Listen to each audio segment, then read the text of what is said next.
notice of a question of privilege from the honourable member from Saint-Léonard, Saint-Michel.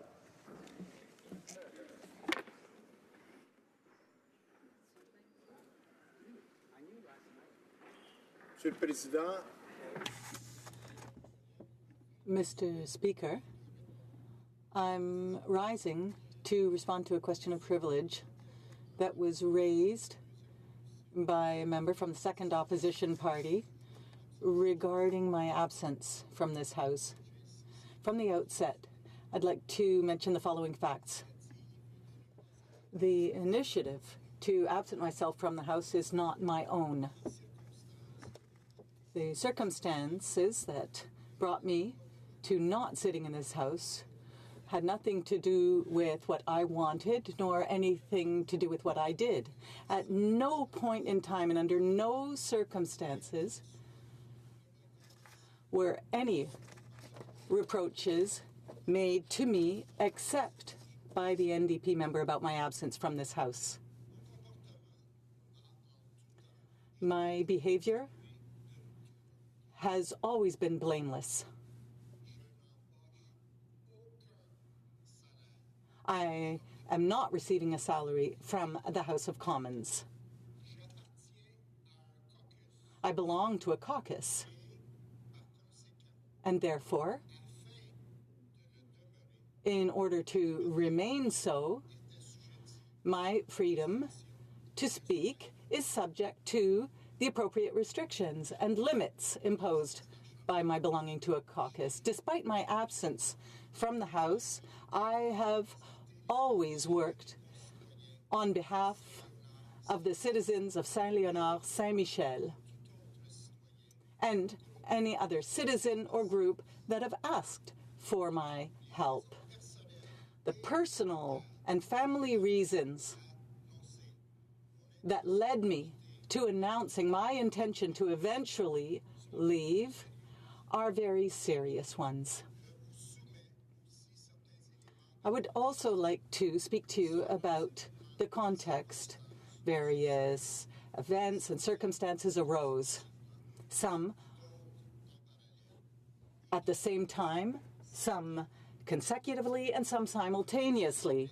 On the 24th of April, I spoke about my intention to leave. On the 12th of June, I was speaking to this House on that very matter. And then I left on a tour of my riding to report back to my constituents and to speak to them about my intentions. And from those constituents,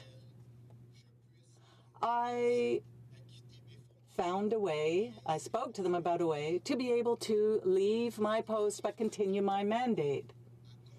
My work in the riding, therefore, continued and took up a great part of my time from the 12th of June to August, to the point where I had to cancel any vacation. And on the 29th of August,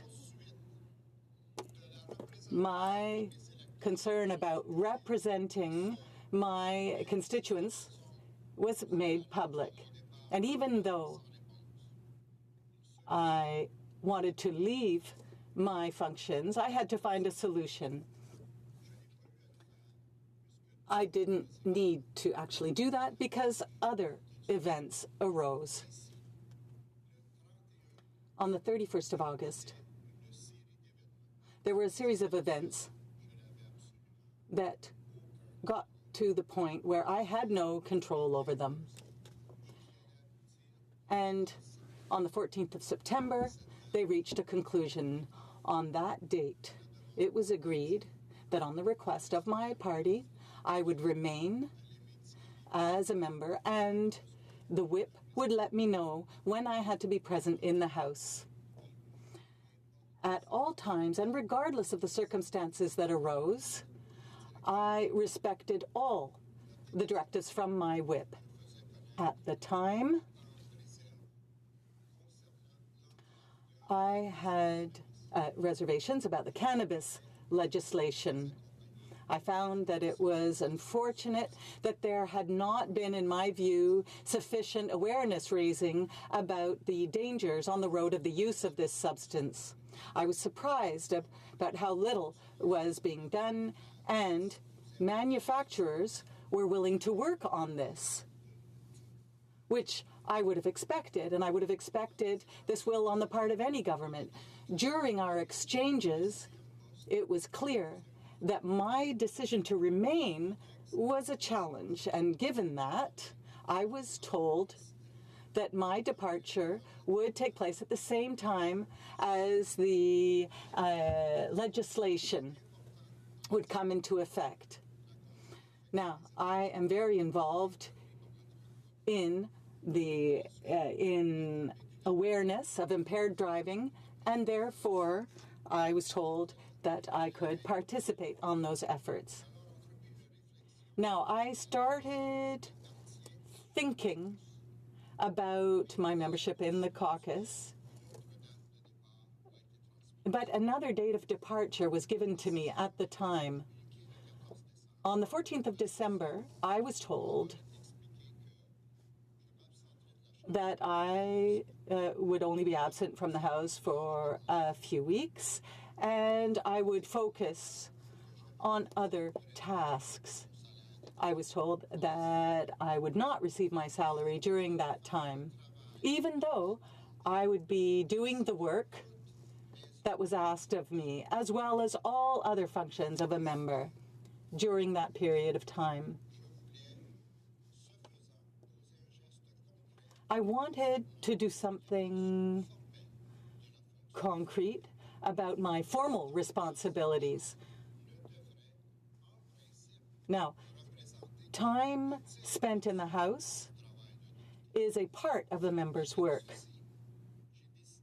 But despite that, I decided to do something concrete for a cause that I truly care about. The member for Skeena-Balclay Valley put a question of privilege, and it raises many facts that are false. I made no statement in the House on the 4th of April, and I would invite him to read my press release. Contrary to what he says, I continued to do my work as a member during the spring, during the summer, during the fall, and I still continue to do that. Contrary to his statements, I am not receiving a salary from the House. As well, my departure date was not chosen by myself.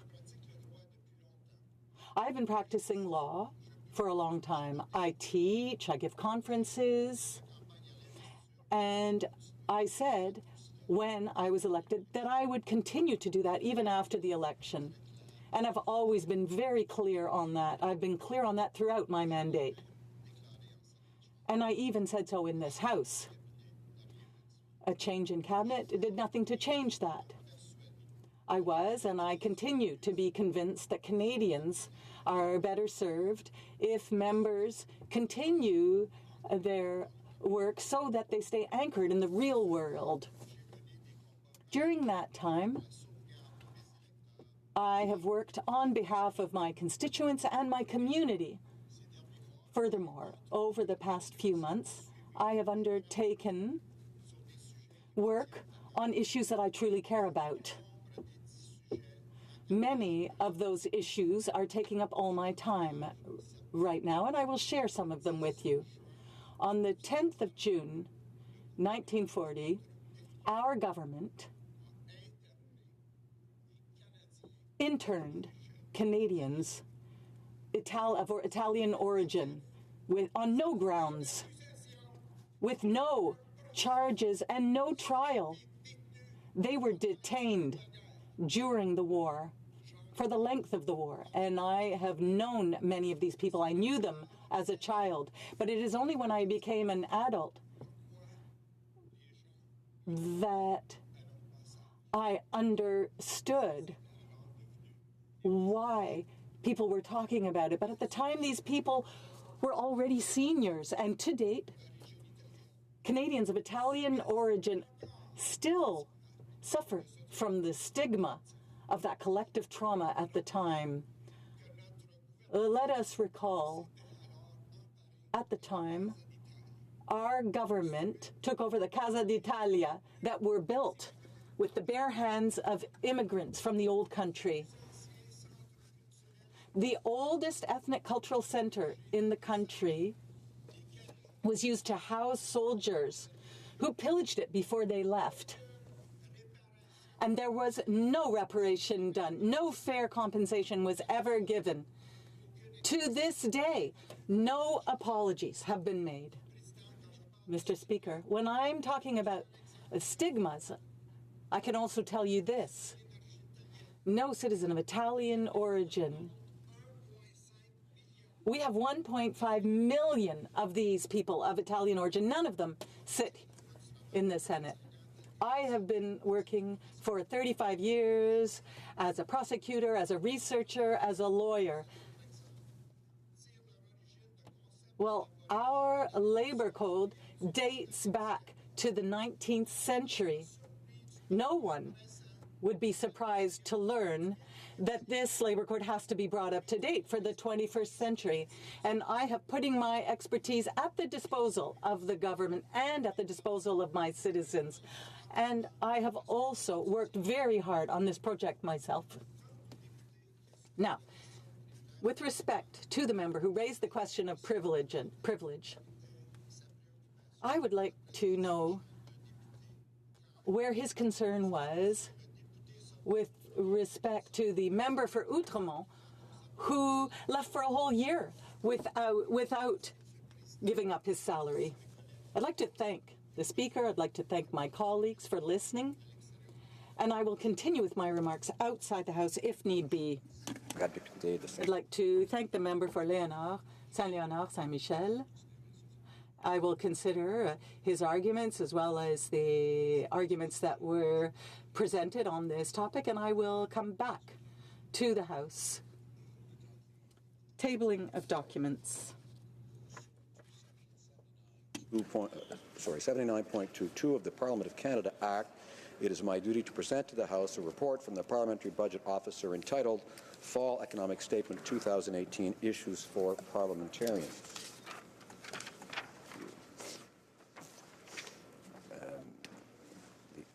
The Honourable Parliamentary Secretary to the Minister of International Trade Diversification. Mr. Speaker, pursuant to Standing Order 32.2, I have the honour to table in both official languages the treaty entitled Canada-Japan Side Letter on Motor Vehicle Standards and Regulations under the Comprehensive and Progressive Agreement for Trans-Pacific Partnership, done at Ottawa on November 29, 2018. Bravo.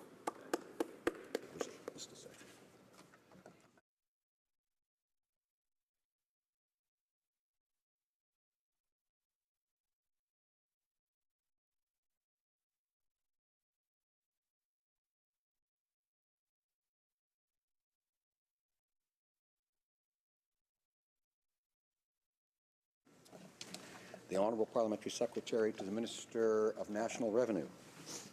Mr. Speaker, pursuant to Standing Order 32.2, I have the honour to table in both official languages the 2017-2018 Taxpayers Ombudsman's Annual Report entitled Effecting Change. Thank you.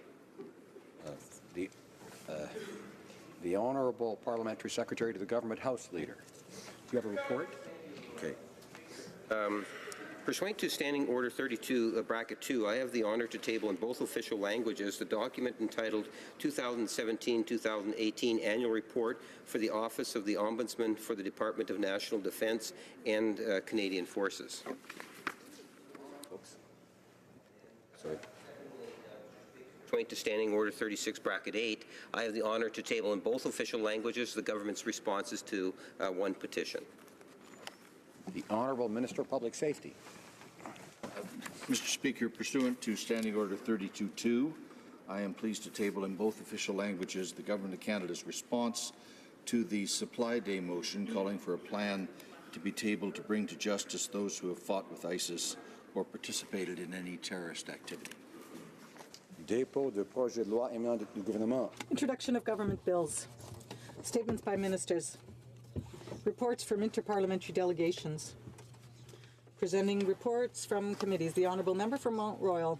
Thank you, Mr. Speaker. Mr. Speaker, I have the honour of tabling in both official languages the 24th report of the Standing Committee on Justice and Human Rights, entitled Moving Forward in the Fight Against Human Trafficking in Canada. 109, the committee requests that the government table a comprehensive response to this report. Thank you, Mr. Speaker.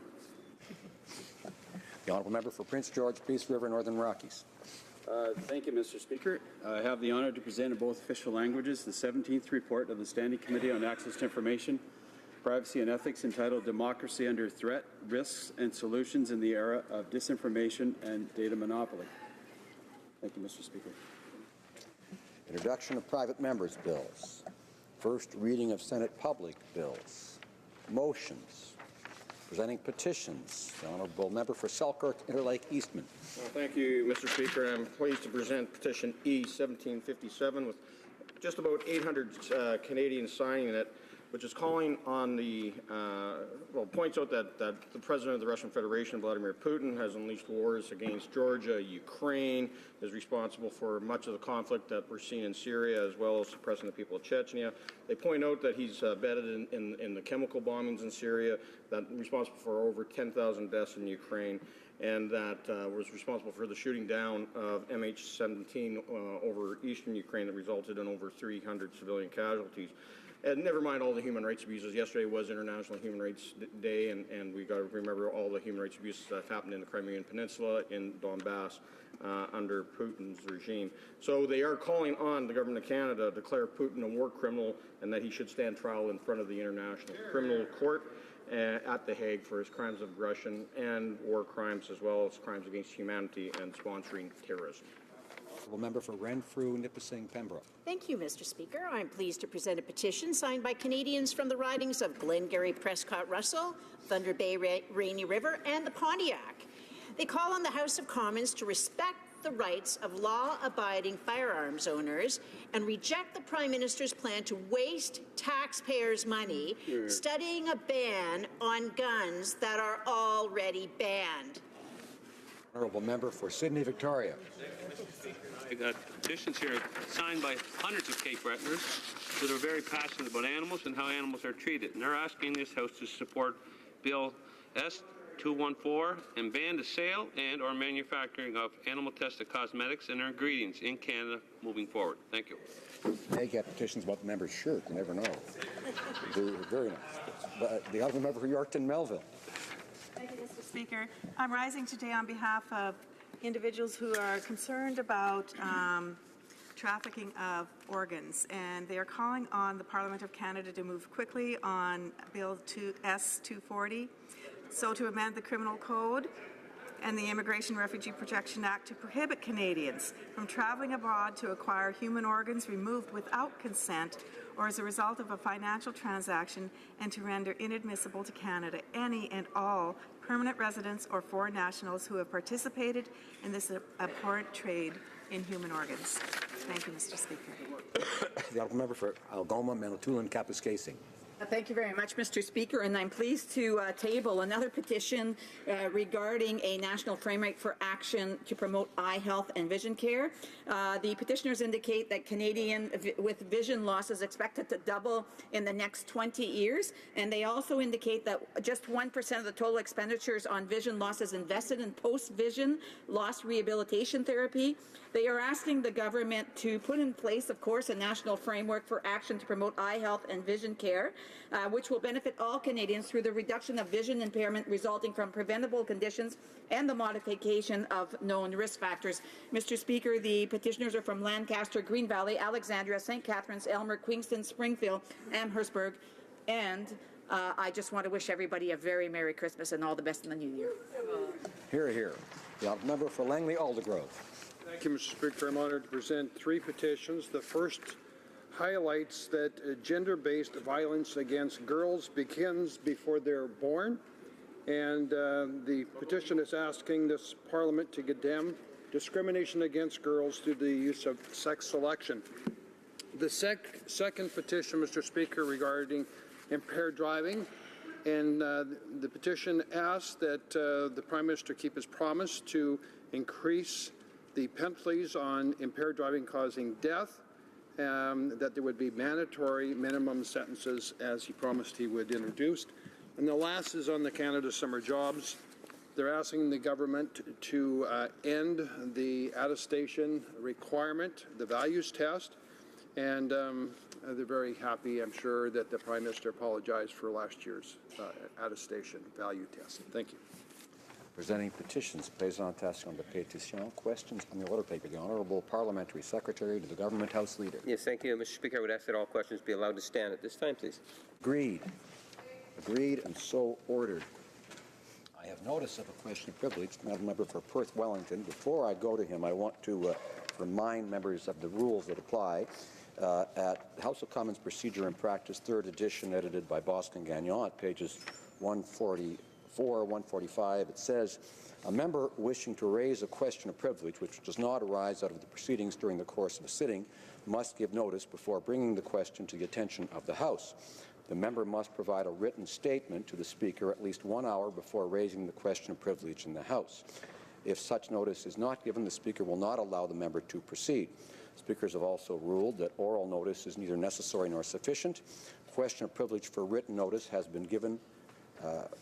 Questions of privilege for which written notice has been given are raised at specific times, namely on the opening of the sitting following routine proceedings, but before orders of the day and immediately after question period. They are occasionally raised during a debate.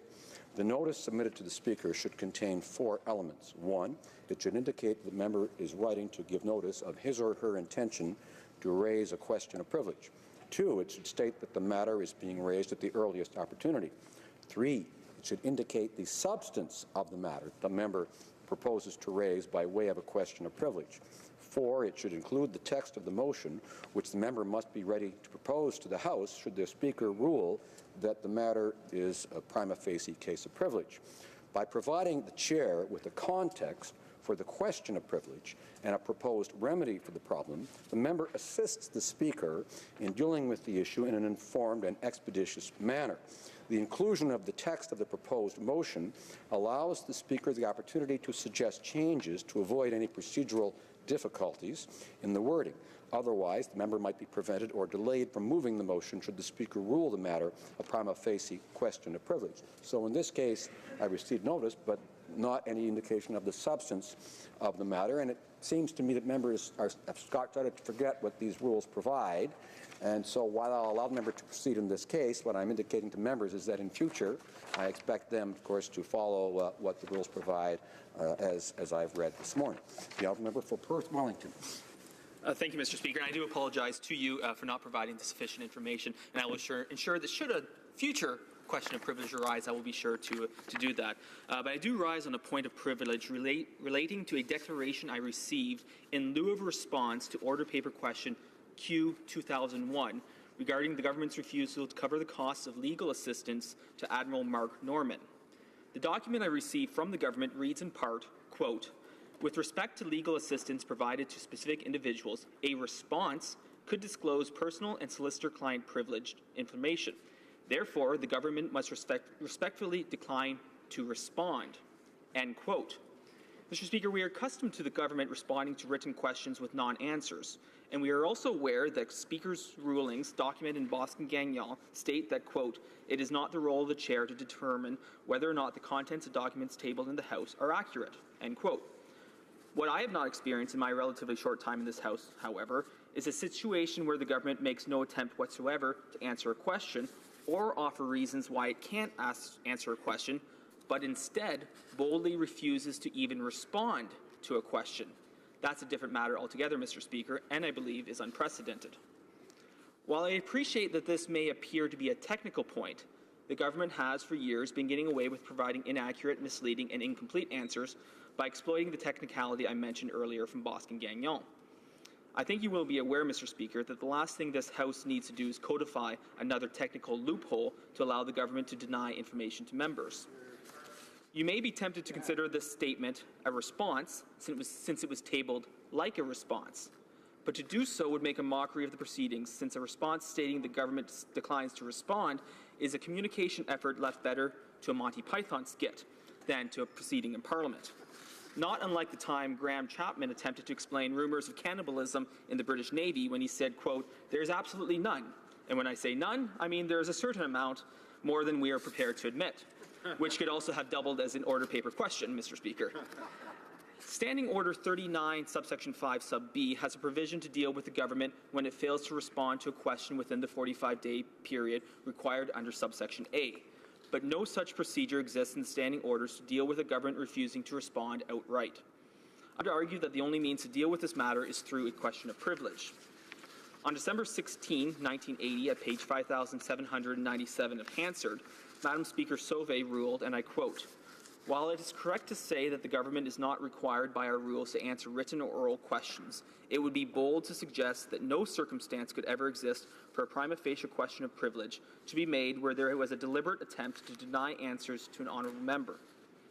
The second edition of Joseph Mango's Parliamentary Privilege in Canada, at page 234, offers a condition that is relevant and has been clearly met to allow you, Mr. Speaker, to rule favourably on this question of privilege. It states, quote, that in order for the Speaker to find a prima facie question of privilege, an admission by someone in authority, such as a Minister of the Crown or an officer of a department, an instrument of government policy, or a government agency, either that a member of the House of Commons was intentionally misled and a direct relationship between the misleading information and a proceeding in Parliament is necessary.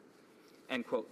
As you know, Mr. Speaker, deliberately withholding information from this House is in the same category as deliberately providing it with misleading information. They are both deliberate acts that obstruct and impede members of Parliament in the performance of their duties.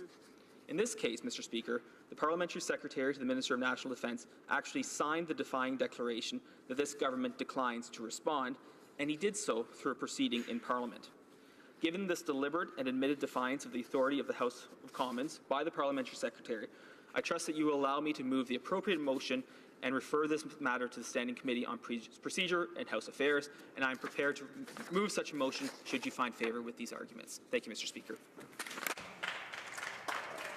I thank the member for Perth Wellington for raising his question. Before I go to the Honourable Parliamentary Secretary to the Government House Leader, while not commenting on the substance of the arguments, I must say I appreciate the reference to Monty Python, although he didn't get into the question of whether a sheep's bladder may be employed to prevent earthquakes, which is, of course, from Monty Python.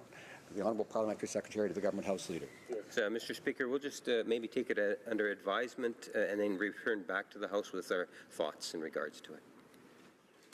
I thank the Honourable Parliamentary Secretary and look forward to a response from the government side in short order.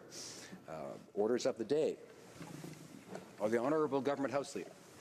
Mr. Speaker, I move, seconded by the Minister of Public Safety and Emergency Preparedness, that in relation to Senate amendments to Bill C-21 and Act to amend the Customs Act, not more than one further sitting day shall be allotted to the consideration of said stage of the bill, and that 15 minutes before the expiry of the time provided for government orders on the day allotted to the consideration of the Senate amendment of the said bill, any proceedings before the House shall be interrupted if required for the purpose of this order, and in turn every question necessary for the disposal of the stage of the bill then under consideration shall be put forthwith and successfully without further debate or amendment. Thank you, Mr. Speaker.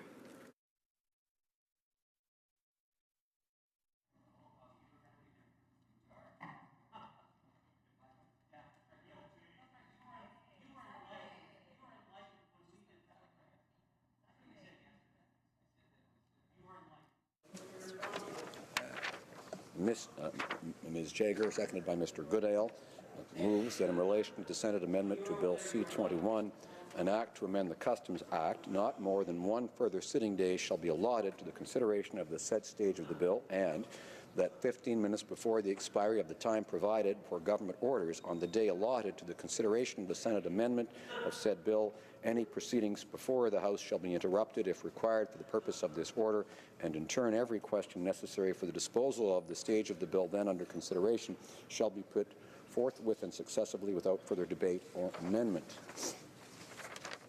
Pursuant to the standing orders, there will now be a a 30-minute question period. Invite honourable members who wish to ask questions to rise so that the Speaker has an idea of the number of MPs who wish to take part in the question period. L'honorable député de... The honourable member for Charlebourg, Haute-Saint-Charles. Thank you, Mr. Speaker. Once again, well, they want to cut our speaking time. And we are talking here today about C-21, which is a bill that was tabled by the Liberals in 2016, but it's part of what the Conservative had started earlier. We have a relationship with the United States. It's an important relationship. We exchange information. We agree with this. It concerns everyone's safety, and this is important information, but at present we have a little problem, Madam Speaker, with confidence by our partners. There's Huawei and the Five Eyes that have decided to ban Huawei, and there's a climate of mistrust that's being created, and I know that other countries are starting to doubt Canada. Can the minister tell us whether Canada remains a trusted partner of the Five Eyes, because there is doubt about this relationship, and this can have an impact on C-21. The Honourable Minister of Public Safety, and Emergency Preparedness. Madam Speaker, there is absolutely no doubt about Canada's status in the Five Eyes and the G7. We are a respected partner, always have been, and that relationship will continue. Questions and comments? Questions et commentaires. The Honourable Member for Brantford-Brant.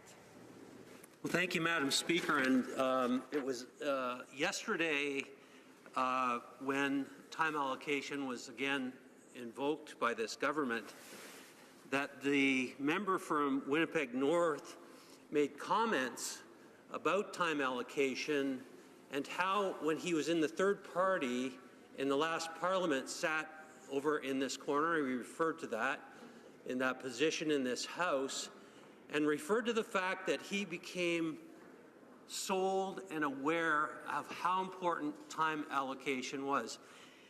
And I would remind that member and the Minister of Public Safety that when this government invokes time allocation as they are, because they know full well what it does is it limits debate in this House, that the record will show the fervency with which they argued in this House against it.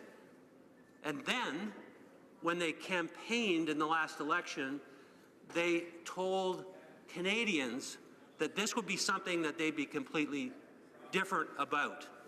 And so we find ourselves today in a unique situation where time and time again, because as we reach the end of this particular session, we find time allocation being used day after day after day by this government. And I guess my question is, if we checked the Hansard record, which frankly, Madam Speaker, I have not, but I could if we determine that to be necessary, how these members can actually sit in this particular government and repeatedly use time allocation in good conscience.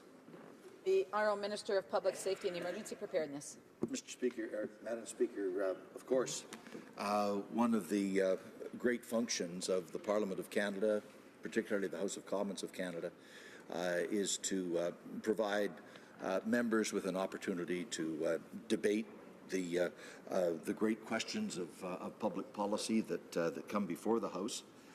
But in addition to debating, Madam Speaker, we also have the obligation on behalf of our constituents to decide, to listen to all sides of the argument and then vote to come to a conclusion on a matter.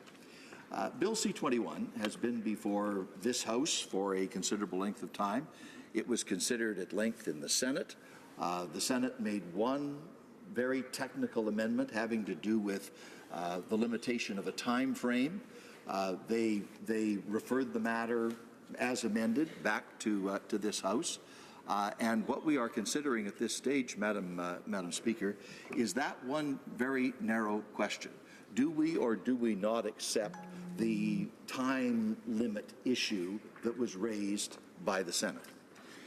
I've had the opportunity as Minister of Public Safety to present to this House several pieces of legislation dealing with important national security concerns.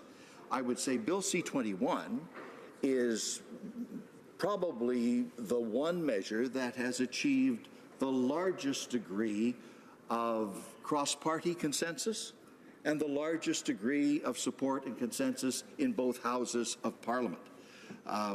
I listened enthusiastically to the member for Medicine Hat, Cardston Warner, who spoke at great length the other day about his fervent support for Bill C-21. Obviously, Madam Chair, it's time to vote on the matter upon which it seems most members of Parliament agree. Comments? L'honorable député de Sherbrooke. Honourable Member for Sherbrooke. Well, thank you, Madam Speaker. Now, since there appears to be some consensus, as he is indicating, why then does the government need to put forth time allocation today to limit debate? Now we're going to be taking 30 minutes with questions and comments, 30 minutes of bells, 15 minutes for the vote. Why is the minister taking up that time to put forth the time allocation motion when he thinks that he has consensus of the House on his bill? What is the urgency and what is the relevancy of the motion then if he thinks that everyone will agree? Honourable Member, Minister of Public Safety and Emergency Preparedness. Madam Chair, I'm sure the honourable member knows the procedure by which time allocation comes about. The procedure cannot be introduced to the House just on the whim of the government House Leader. Consultations have to be undertaken to determine if there is reasonable consensus to proceed in a sensible way. If that consensus cannot be achieved, then the government House Leader has the option of moving with time allocation. So the point is, the government House Leader asked, and the necessary consent was not forthcoming, necessitating the motion for time allocation. Questions and comments? The honourable member for Richmond Hill. Madame President, it is indeed my honor. Important issue about time allocation. I remember the one time that the honourable member from Abbotsford, who is my mentor,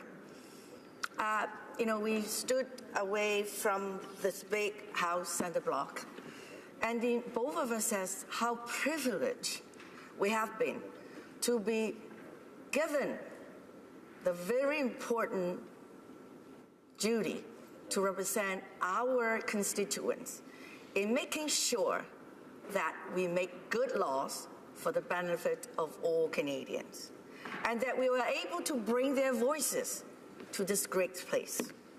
Now that, this great place, this block itself will be closed for another 10 years, if not more, then we will move to the other place. But the spirit is that we are elected and selected to be the voices of our own people. And by limiting our ability to debate over such an important issue as the minister just mentioned, cutting off our time is just not the right thing to do. So I just really question why the minister and the House and the Liberal Party keep wanting us to be rid of our privilege as the voice of our own people. Thank you, Madam. The Honourable Minister. Madam Speaker, 3 or 4 days ago in House sitting time, the official spokesperson on this bill for the official opposition, the member for Medicine Hat, Cardston Warner, gave a very extensive speech in which he reviewed Bill C-21, including the technical amendment that was made by the Senate, upon which the official opposition is in full agreement. That's what he told the House, and I welcome that position on the part of the member for Medicine Hat, Cardston Warner, indicating that there is no further dispute, argument, or debate with respect to this particular matter. It's a technical matter having to do with the time frame that is specified in the legislation, and it's a subject upon which the official opposition says they are in complete agreement. And comments. The Honourable Parliamentary Secretary to the Government House Leader. Yes, thank you, Madam Speaker. And, you know, the other day on a third reading or a Senate amendments coming back to the House, one of the Conservative members stood in his place and spoke for 2.5 hours. And it was a report back from the Senate piece of legislation. And what I've witnessed over the last little while is that there seems to be a great desire from the Conservative opposition just to talk for the sake of talking, and ultimately just not wanting to see bills pass. That is something in which I have witnessed firsthand.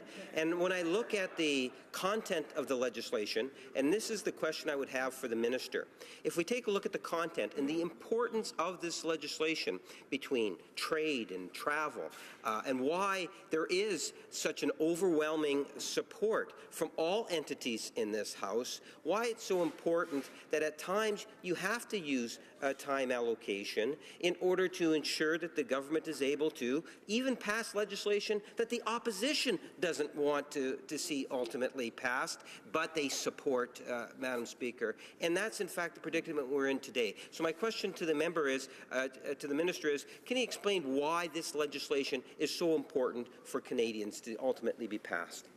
The Honourable Minister.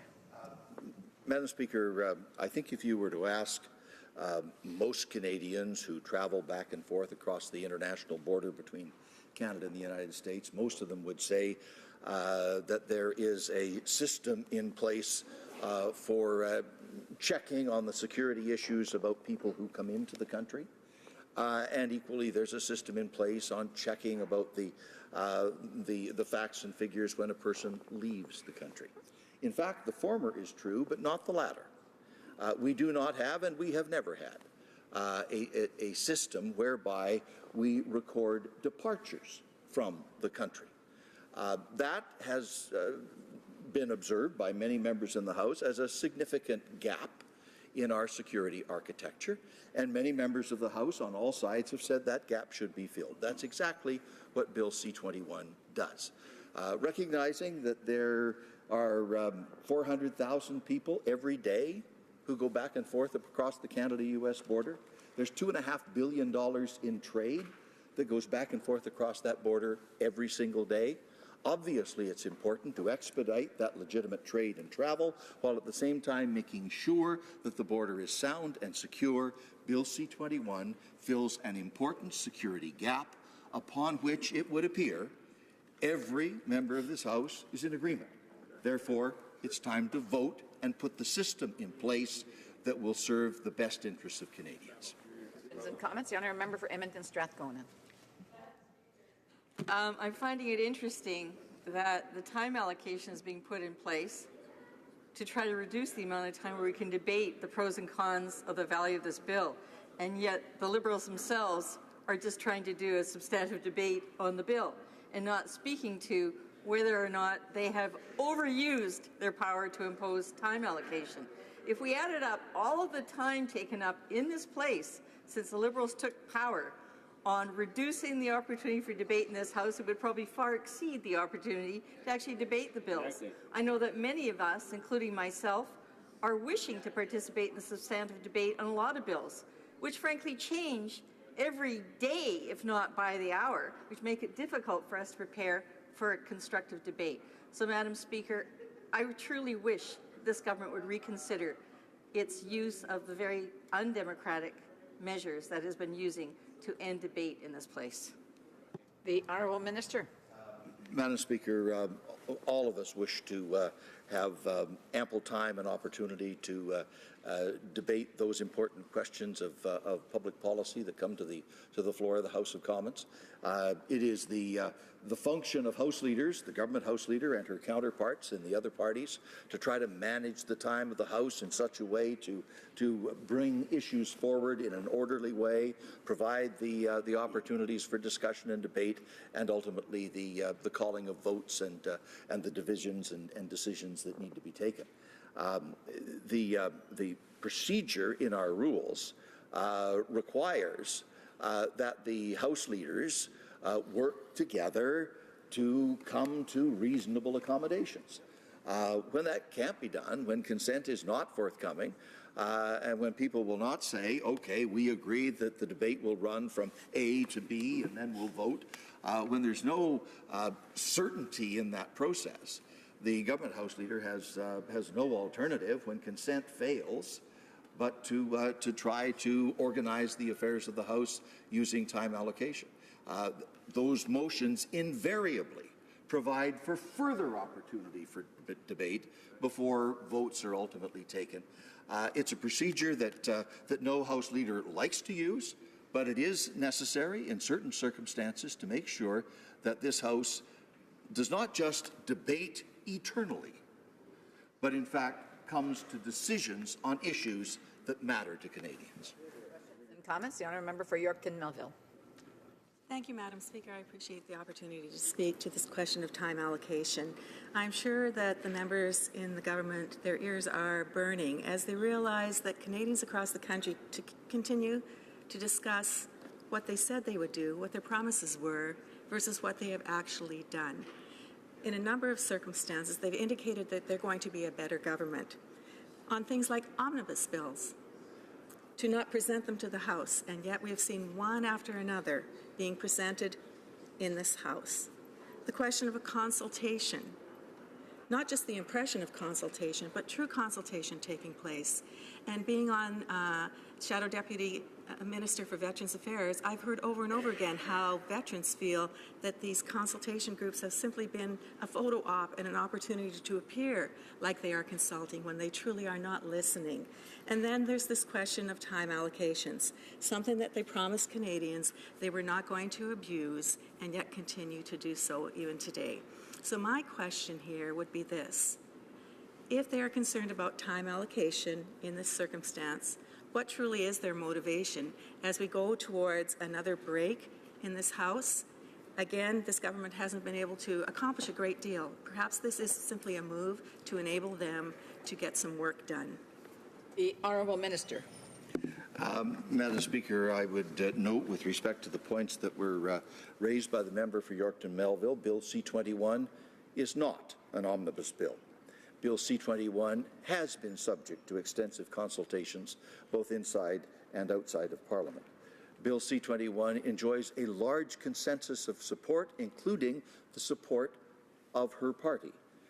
And number 4, it is a very technical amendment that is before the House now to be voted upon, one that was originally raised in the committee proceedings, incidentally, by the NDP, and then subsequently raised again in the Senate. After all of that work, there is a consensus that this is the right measure to introduce. And since there is no substantive disagreement, Madam Chair, it is time to call the vote and settle that question. Questions and comments? The honourable member for Guelph. Thanks to the Minister for his time with us today. Last night we celebrated the 70th anniversary of the signing of the Declaration of Human Rights by the United Nations. During that ceremony, there was discussion about the migration of people and how it's been increasing over the recent past, climate change being part of that, wars being part of that. How important it is for us to have a good regime in terms of our border controls and our movement of people in the turbulent times that we're living in, and how this bill C-21 fits in terms of our commitments to the United Nations and the Declaration of Human Rights and the rights of people to a country. If the Minister could comment on that briefly, please. The Honourable Minister. Madam Chair, Bill C-21 is an important part of our national security architecture. It will provide for records to be kept when people leave the country. Right now, those records are kept if you are a foreign national or if you are a permanent resident, but they're not kept if you are a Canadian citizen. And the view of security experts is that is an important gap in our national security structures.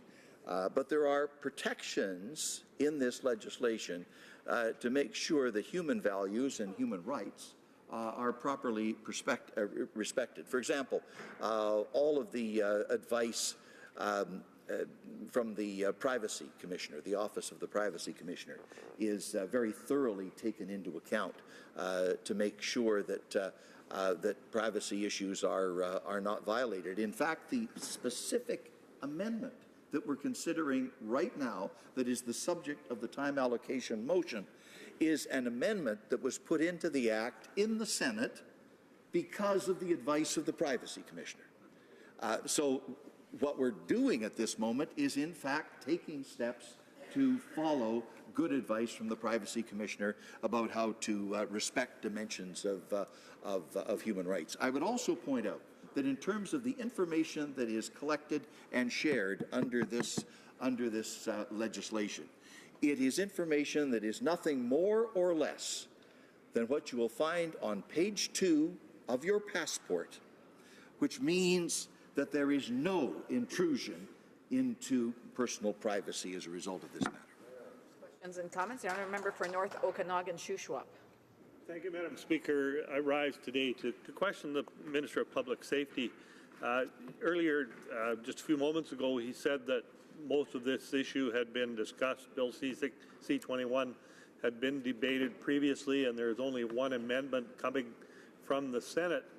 So why doesn't he simply let the debate continue as it should in this House, so that all members that wish to speak would have that opportunity? If it has been thoroughly discovered, surely no further members would stand to speak on it. But obviously there's more members that want to speak. They have concerns. They don't want, this government doesn't want the concerns heard from the opposition, so they have to call time allocation. Why not let the debate unfold and let it collapse when members have had their chance to speak? The Honourable Minister of Public Safety and Emergency Preparedness. Madam Speaker, we sought the consent of other parties to proceed in a reasonable way on a very technical amendment. No consent was being given by the other parties, and therefore the time allocation procedure was brought forward. But I would point out to the honourable gentleman that his official spokesman on this bill is the member for Medicine Hat Cardston Warner, who gave a very eloquent speech in this House 3 or 4 days ago, saying that this legislation, including the technical amendment put in by the Senate, enjoys the complete support and confidence of the official opposition. Therefore, let's vote. Questions and comments? L'honorable député de Charlebourg-Saint-Charles. Jean, the honourable member. Well, thank you, Madam Speaker. Now, there are other points that we could have continued to debate, Minister. In Bill C-21, now I understand the exchange of information between Canada and the U.S. for people crossing the border in both directions, but given the situation at the border with the illegal migrants, is this transfer of information going to be done the same way for them because they're not coming through official border points? Will Americans be advised as to who's entered the country from the United States? And if there are people there facing arrest warrants in the U.S., is there a procedure in place to deal with them? The Honourable Minister.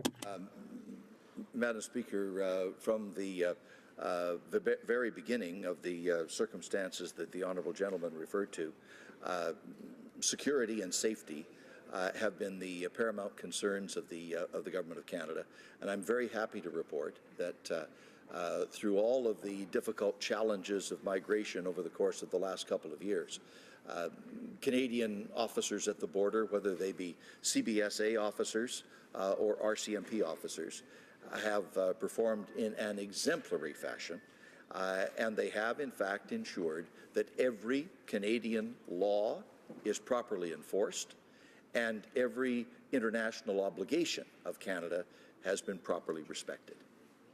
Questions and comments? The honourable member for Kitchener-Conestoga.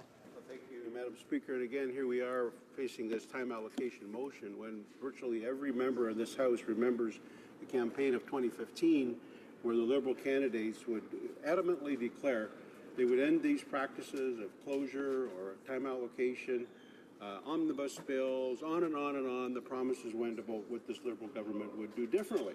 But here we are, Madam Speaker, again with time allocation on a very technical amendment. It may be true, Madam Speaker, that we agree with the amendment, but one of the things that would be helpful, I think, is while it's important for us to do all that we can to keep Canadians safe, it would be good to know from some of our other colleagues in this House as to what their perceptions are as to how other democracies are handling this situation in terms of exit and entry.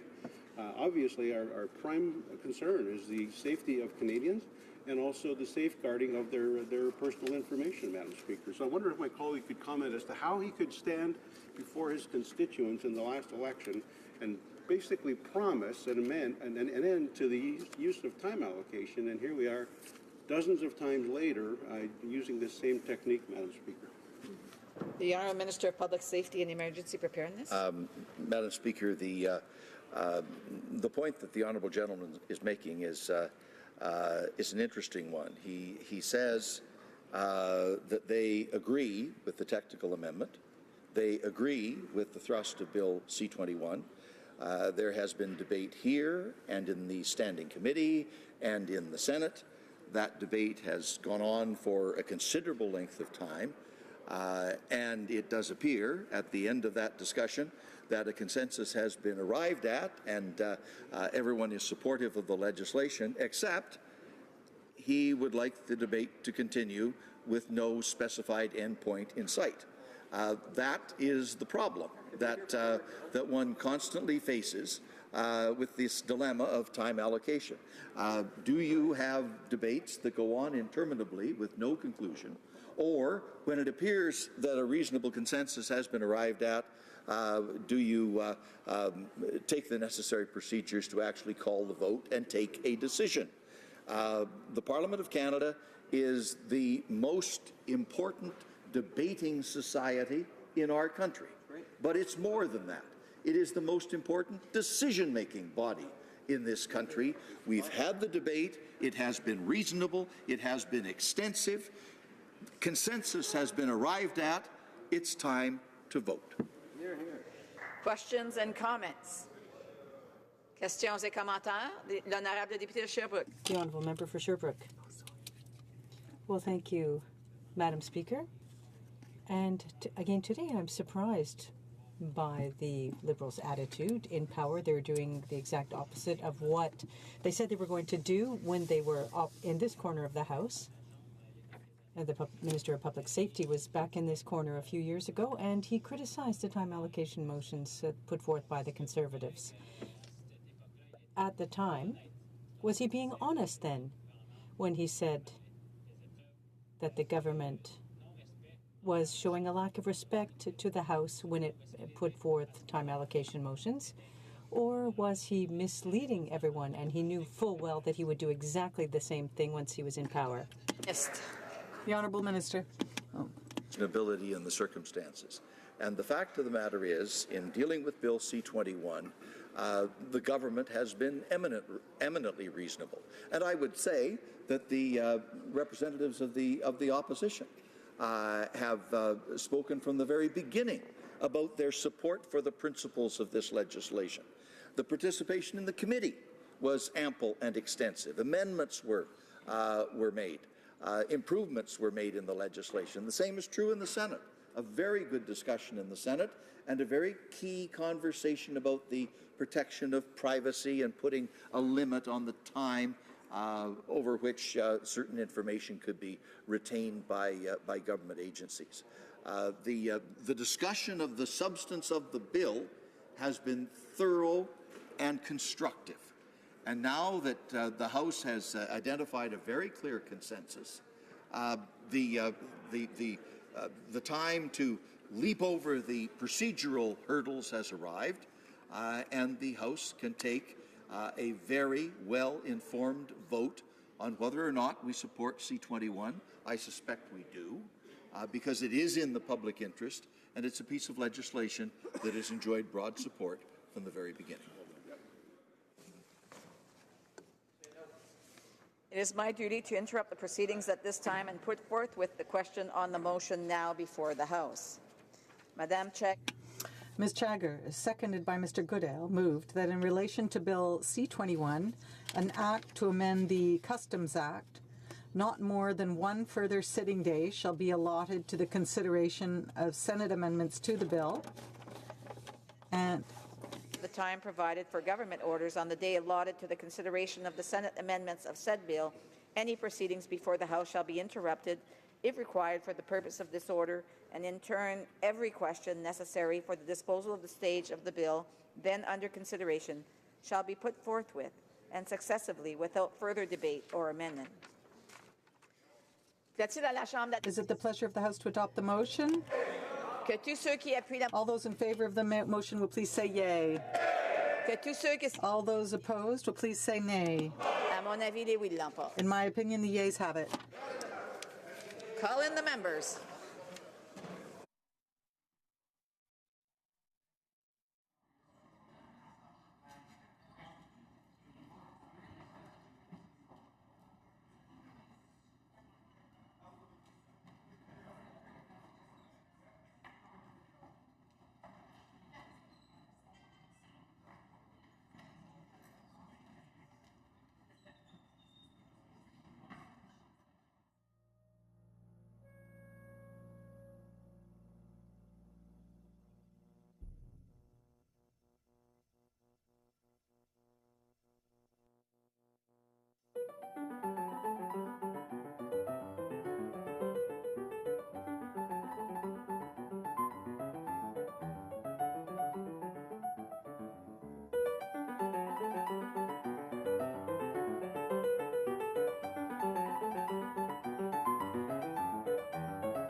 The question is the following one.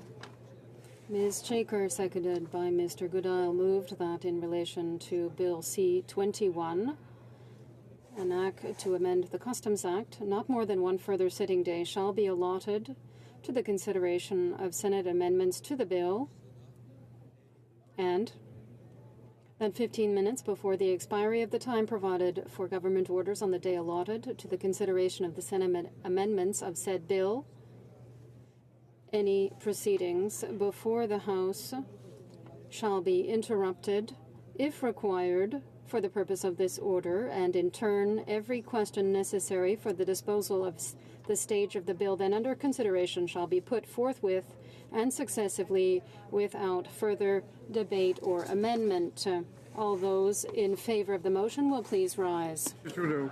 Mr. Hare. Mr. Hare. Mr. O'Regan. Mr. O'Regan. Mr. Sajjan. Mr. Sajjan. Mr. Goodale. Mr. Goodale. Mr. Rodriguez. Mr. Rodriguez. Ms. Fitzpatrick. Ms. Fitzpatrick. Ms. Freeland. Ms. Freeland. Monsieur Leblanc. Monsieur Leblanc. Ms. Chager. Ms. Chager. Ms. Qualtrough. Ms. Qualtrough. Mr. Morneau. Mr. Morneau. Mr. Bryson. Mr. Bryson. Ms. Wilson-Raybould. Ms. Wilson-Raybould. Mr. Macaulay Cardigan. Mr. Macaulay Cardigan. Ms. Bennett. Ms. Bennett. Mr. Baines. Mr. Baines. Ms. Haidu. Ms. Haidu. Mrs. Philpott. Mrs. Philpott. Mr. Blair. Mr. Blair. Ms. Tassie. Ms. Tassie. Ms. Ing. Ms. Ing. Ms. Mahichuk. Ms. Mahichuk. Mr. Casey Cumberland Colchester. Mr. Casey Cumberland Colchester. Mr. Easter. Mr. Easter. Ms. Fry. Ms. Fry. Mr. McKay. Mr. McKay. Mr. Knoll. Mr. Knoll. Ms. Groh. Ms. Groh. Mr. Lauzon, jeté la petite nation. Mr. Lauzon, jeté de la petite nation. Mrs. McCrimmon. Mrs. McCrimmon. Mr. Algabra. Mr. Algabra. Mr. Leslie. Mr. Leslie. Mr. Carr. Mr. Carr. Ms. Gould. Ms. Gould. Mr. Sohi. Mr. Sohi. Mr. Champagne. Mr. Champagne. Mr. Holland. Mr. Holland. Ms. Monsef. Monsef. Mr. Garneau. Mr. Garneau. Ms. Duncan Etobicoke-North. Ms. Duncan Etobicoke-North. Mr. Duclos. Mr. Duclos. Madame Le Boutillier. Madame Le Boutillier. Madame Bibeau. Madame Bibeau. Mr. Wilkinson. Mr. Wilkinson. Mr. Cosner. Mr. Cosner. Ms. Murray. Ms. Murray. Mr. Vaughan. Mr. Vaughan. Mr. Miller-Ville-Marie, le Sud-Ouest et les Serres. Mr. Miller-Ville-Marie, le Sud-Ouest et les Serres. Mrs. Lockhart. Mrs. Lockhart. Mr. Chiefke. Mr. Chiefke. Mrs. Romanado. Mrs. Romanado. Monsieur Hébert. Monsieur Hébert. Mr. Eiking. Mr. Eiking. Mr. Bagnall. Mr. Bagnall. Mr. Paradis. Mr. Paradis. Mr. McGinty. Mr. McGinty. Mr. Ananda Sangari. Mr. Ananda Sangari. Mr. Fillmore. Mr. Fillmore. Mrs. Jordan. Mrs. Jordan. Ms. Goldsmith-Jones. Goldsmith-Jones. Mr. Oliver. Mr. Oliver. Mr. Lefebvre. Mr. Lefebvre. Mr. Mendicino. Mr. Mendicino. Mr. Duguid. Mr. Duguid. Mr. Lamoureux. Mr. Lamoureux. Mr. McKinnon-Gatineau. Mr. McKinnon-Gatineau. Mr. Lightbound. Mr. Lightbound. Ms. O'Connell. Ms. O'Connell. Mr. Poisson. Mr. Poisson. Mr. Fraser Central Nova. Mr. Fraser Central Nova. Ms. Young. Ms. Young. Mrs. Schultz. Mrs. Schultz. Mr. Vandal. Mr. Vandal. Mr. De Courcy. Mr. De Courcy. Mr. Scarpellegia. Mr. Scarpellegia. Mr. Sims. Mr. Sims. Ms. Ratanzi. Ms. Ratanzi. Mr. Dhaliwal. Mr. Dhaliwal. Mr. Pescasolido. Mr. Pescasolido. Mr. Oliphant. Mr. Oliphant. Mr. Dubourg. Mr. Dubourg. Mr. Aldag. Mr. Aldag. Mr. Amos. Mr. Amos. Mr. Arsenault. Mr. Arsenault. Mr. Area. Mr. Area. Mr. Ayoub. Mr. Ayoub. Mr. Badaway. Mr. Badaway. Mr. Bayliss. Mr. Bayliss. Mr. Boissonneau. Mr. Boissonneau. Mr. Bossio. Mr. Bossio. Mr. Bertina. Mr. Bertina. Mr. Breton. Mr. Breton. Mrs. Cesar Chavan. Mrs. Cesar Chavan. Mr. Biddle. Mr. Biddle.